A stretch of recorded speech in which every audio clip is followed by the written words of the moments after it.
नमस्कार, आप देख रहे हैं दिन भर बिहार। मैं हूं आपके साथ मधु। आइए जानते हैं दिन भर बिहार में आज क्या क्या हुआ। नजर डालेंगे सबसे पहले सुर्खियों पर। छात्रों पर विवादित टिप्पणी करना बीपीएससी परीक्षा नियंत्रक राजेश सिंह को पड़ा भारी। वायरल बयान के बाद सरकार ने किया निलंबित। बीपीएससी ने किया स्पष्ट, पीटी मेंस में लेंगे परीक्षा, निगेटिव मार्किंग भी होगी शामिल। बीपीएससी टीआरई अभ्यर्थियों का प्रदर्शन रहा जारी। डीएम से मिलने के बाद शिक्षा मंत्री के पास अपनी मांगों को लेकर पहुंचे अभ्यर्थी। स्टूडेंट क्रेडिट कार्ड पर बदलना पड़ा सरकार को अपना फैसला, अब फिर से मिलेंगे 4 लाख। साथ ही मुख्यमंत्री सम्राट चौधरी ने बिहार के 3 लाख छात्रों को दी बड़ी सौगात। सावन की अंतिम सोमवारी पर सिंहेश्वर नाथ मंदिर में उमड़ी भारी भीड़। धक्का मुक्की में 5 से 6 श्रद्धालु हुए घायल। भागलपुर में गंगा के बढ़ते दबाव से टूटा बांध, रिहायशी इलाकों में तेजी से घुस रहा पानी। पवन सिंह ने भरत तिवारी के परिजनों से की मुलाकात, न्याय का दिया भरोसा, भतीजी से बंधवाई राखी। बेतिया में बिजली चोरी केस में मदद के नाम पर रिश्वत लेते एएसआई गिरफ्तार, निगरानी ने रंगे हाथ दबोचा। सैटेलाइट टाउनशिप के लिए जमीन अधिग्रहण पर मंत्री नीतीश मिश्रा का बड़ा बयान। बिहार के कई जिलों में भारी बारिश और वज्रपात का अलर्ट जारी, नदियों के बढ़ते जलस्तर से बाढ़ का खतरा बढ़ा। अब खबरें जानेंगे विस्तार से। पटना में बीपीएससी परीक्षा को लेकर छात्रों के प्रदर्शन के बीच परीक्षा नियंत्रक राजेश कुमार सिंह के विवादित बयान पर बवाल बढ़ने के बाद बड़ी कार्रवाई की गई है। प्रेस कॉन्फ्रेंस के दौरान छात्रों के सवाल पर उनके हाथ ही चले बाजार, कुत्ता भौंके हजार वाले बयान का वीडियो वायरल होने के बाद छात्र संगठनों और विपक्ष ने कड़ी आपत्ति जताई थी। मामले को लेकर नेता प्रतिपक्ष तेजस्वी यादव ने भी सरकार पर हमला बोलते हुए अधिकारी के खिलाफ कार्रवाई की मांग की थी। विवाद बढ़ने के बाद राजेश कुमार सिंह ने सफाई देते हुए कहा था कि उनके बयान को गलत संदर्भ में पेश किया गया है और किसी की भी भावनाओं को ठेस पहुंचाने का उनका मकसद नहीं था। इसके बावजूद मामले की गंभीरता को देखते हुए सरकार ने अब बीपीएससी के परीक्षा नियंत्रक राजेश कुमार सिंह को निलंबित कर दिया है। कार्रवाई के बाद बीपीएससी परीक्षाओं को लेकर जारी विवाद के बीच यह सरकार का बड़ा कदम माना जा रहा है। लंबे समय से चल रहे विवाद को लेकर अब बीपीएससी ने जारी कर दिया है कि बीपीएससी टीआरई 4 की परीक्षा पीटी और मेंस के फेज में ली जाएगी, साथ ही इसमें निगेटिव मार्किंग भी होगी। बीपीएससी ने नोटिस जारी करके ये साफ कर दिया है। आपको बता दें कि बीपीएससी टीआरई 4 की परीक्षा में एकल परीक्षा की मांग को लेकर अभ्यर्थी पटना के गर्दनी बाग में धरने पर बैठे हुए हैं और लगातार उनका जो प्रदर्शन है वो जारी है कई दिनों से।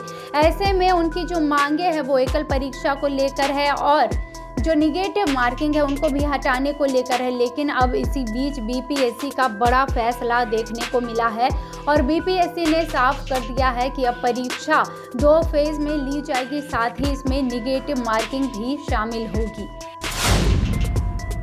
बीपीएससी टीआरई 4 को लेकर अभ्यर्थियों का जो प्रदर्शन है वो लगातार पटना के गर्दनी बाग में जारी है और इसको लेकर डीएम से भी उन्होंने मुलाकात की थी, अपनी मांगों को सामने रखा था और इसी कड़ी में वो शिक्षा मंत्री मिथिलेश तिवारी के पास भी पहुंचते हैं मिलने के लिए। और आपको बता दें कि उनके तरफ से जो कागज़ है वो मंत्री जी के पास पहुंचाए जाते हैं और मिथिलेश तिवारी साफ साफ कहते हैं कि जो भी अभ्यर्थियों की समस्या है वो हम ज़रूर सुनेंगे, लेकिन जो परीक्षा है वो बीपीएससी के हिसाब से ली जाएगी। साथ ही उन्होंने अभ्यर्थियों के लिए 2 नंबर जारी करते हुए बताया है कि अगर किसी भी अभ्यर्थी को कभी भी दिक्कत होती है तो वो इन नंबरों पर फ़ोन करके अपनी समस्या का समाधान पा सकते हैं। साथ ही उन्होंने कहा है कि अगर किसी को भी और भी दिक्कत होती है तो वो हमारे अधिकारियों से मिल सकते हैं।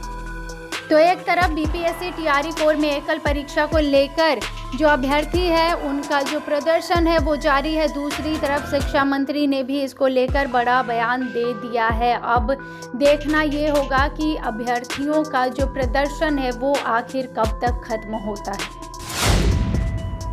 बिहार सरकार के द्वारा कुछ दिनों पहले ये ऐलान किया गया था कि अब बिहार स्टूडेंट क्रेडिट कार्ड से 4 लाख नहीं बल्कि 2 लाख रुपए तक का ऋण मिलेगा। वहीं स्टूडेंट क्रेडिट कार्ड योजना को लेकर अब मुख्यमंत्री सम्राट चौधरी ने एक्स पर पोस्ट करके स्पष्ट किया है कि उच्च शिक्षा के लिए विद्यार्थियों को पहले की तरह 4 लाख रुपए तक का लोन मिलेगा और आर्थिक संसाधनों की कमी को शिक्षा के रास्ते में बाधा नहीं बनने दिया जाएगा। साथ ही मुख्यमंत्री सम्राट चौधरी ने पटना, भागलपुर, कटिहार, नवगछिया, बेगूसराय और खगड़िया के बाढ़ प्रभावित इलाकों का हवाई सर्वेक्षण भी किया है। बिहार के स्कूली छात्रों के लिए मुख्यमंत्री सम्राट चौधरी ने पटना में बिहार विद्या साथी 24x7 डिजिटल प्लेटफॉर्म की शुरुआत भी की है। इसके बाद जिसके जरिए 38 जिलों में 700 मॉडल विद्यालयों में पढ़ने वाले करीब 3 लाख छात्रों को हर समय शैक्षणिक सहायता मिलेगी। मधेपुरा के प्रसिद्ध सिंहेश्वर नाथ में सावन की अंतिम सोमवारी पर जलाभिषेक के दौरान भारी भीड़ के कारण अफरा तफरी की स्थिति बन गई। सुबह मंदिर का मुख्य द्वार खुलते ही जल चढ़ाने के लिए बड़ी संख्या में श्रद्धालु उमड़ पड़े और आगे निकलने की होड़ में धक्का मुक्की शुरू हो गई। बैरिकेडिंग के पास अव्यवस्था बढ़ने लगी और कई श्रद्धालु गिर गए, जिसमें महिलाओं समेत जो 5-6 लोग थे वो वहां पर घायल हो गए।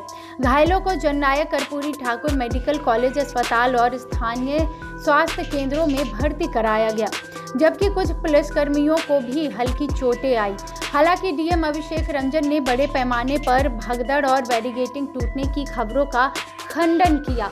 प्रशासन के अनुसार अत्यधिक भीड़ के कारण कुछ लोग डिहाइड्रेट और धक्का मुक्की से अस्वस्थ हो गए थे, जिन्हें मेडिकल कैंप में प्राथमिक उपचार दिया गया।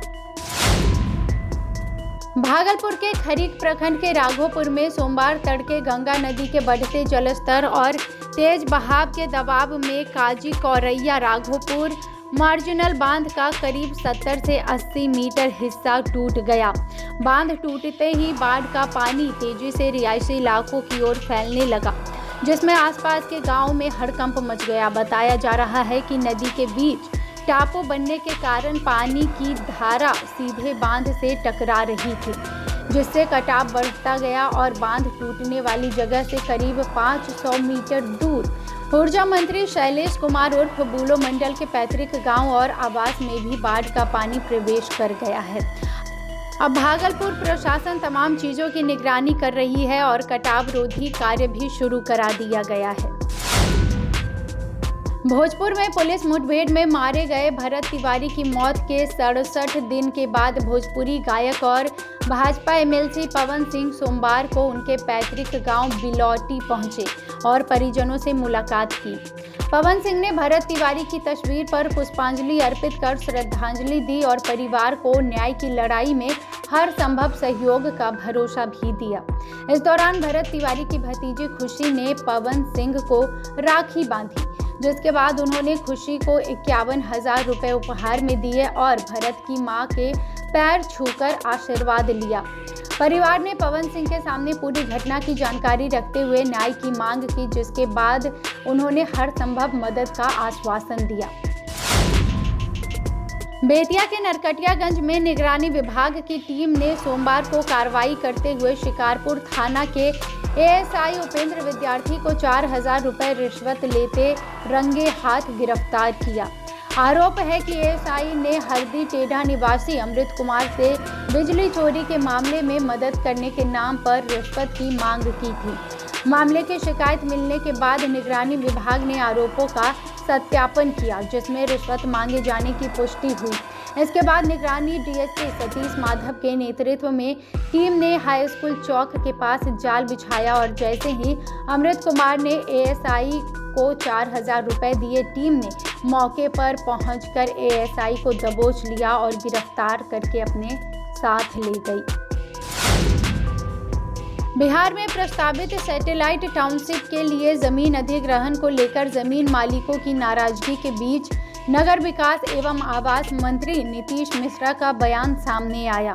पिछले दिनों जमीन मालिकों ने मंत्री को घेरकर आपत्ति जताई थी और जमीन देने से इनकार किया था, जिसके बाद मंत्री ने कहा कि जमीन लोगों की भावनाओं से जुड़ी होती है और सरकार किसी की ज़मीन ज़बरदस्ती नहीं छीनेगी।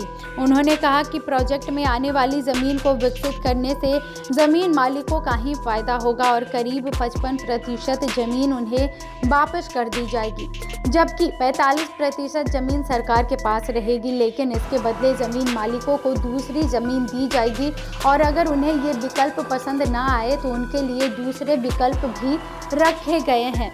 मंत्री ने कहा कि ज़मीन मालिकों के सामने 2-3 ऑफर रखे जाएंगे और जब तक वे पूरी तरह से संतुष्ट नहीं होंगे उनसे उनकी ज़मीन नहीं ली जाएगी। बिहार में मानसून एक बार फिर से सक्रिय हो गया है, जिसके चलते राज्य के कई हिस्सों में भारी बारिश और वज्रपात का खतरा बढ़ गया है। मौसम विज्ञान केंद्र पटना ने अगले 24 से 48 घंटों के लिए कई जिलों में भारी बारिश, मेघ गर्जन और आकाशीय बिजली को लेकर अलर्ट जारी किया है। लगातार बारिश के कारण उत्तर और दक्षिण बिहार की कई नदियों का जलस्तर बढ़ रहा है और गंगा का पानी खतरे के निशान के करीब पहुंचने से निचले इलाकों में बाढ़ का पानी और उसका खतरा मंडरा रहा है। पूर्वी चंपारण, पश्चिमी चंपारण, गोपालगंज, सिवान, सारण और गया में ऑरेंज अलर्ट जारी किया गया है, जबकि पटना समेत कई जिलों में येलो अलर्ट जारी किया गया है। पिछले 24 घंटों में वज्रपात से अलग अलग जिलों में नुकसान की खबरें भी सामने आई है। प्रशासन ने ऐसे मौसम के दौरान लोगों से बाहर ना निकलने की अपील की है।